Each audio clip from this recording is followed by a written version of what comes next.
Hokimmish yana. Xoy bir marta shu bechoralarning holidan xabar oldingmi? Bir marta qorning to'qmi, ochmi? Nima yeyapsan, nima kiyapsan? Xoy hech bo'lmasa bir marta bizdan nima yordam kerak dedingmi?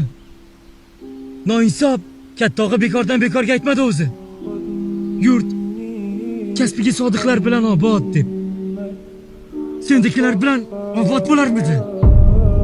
Jin urgur. Yana nimamish?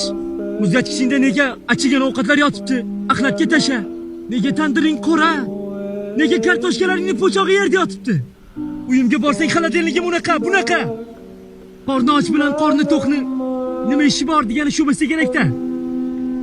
Hassa nima ish qorningga? Jasur og'a, ana uni olib keling.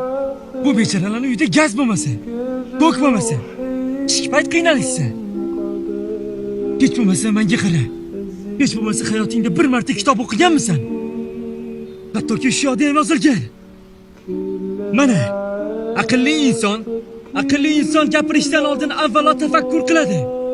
Zero har bir so'zi uning kimligini anglatib turadi deyilgan. Senda tafakkur nima qilsin? Menga nima qilsin senda? Bergan bo'lardim-u, o'qimaysan-da. Xo'sh, endi uy egasidan so'rachi. Nima muammo deb? Ayting, nima muammoingiz bor? Ayo. Bizga gaz ham kerak emas. Svet ham kerak emas, mayli. Bir non bilan ham qornimiz to'yib ketaveradi. Faqat bizga shu kerak. Iltimos. Ko'ryapsanmi? Satqiy odam ket.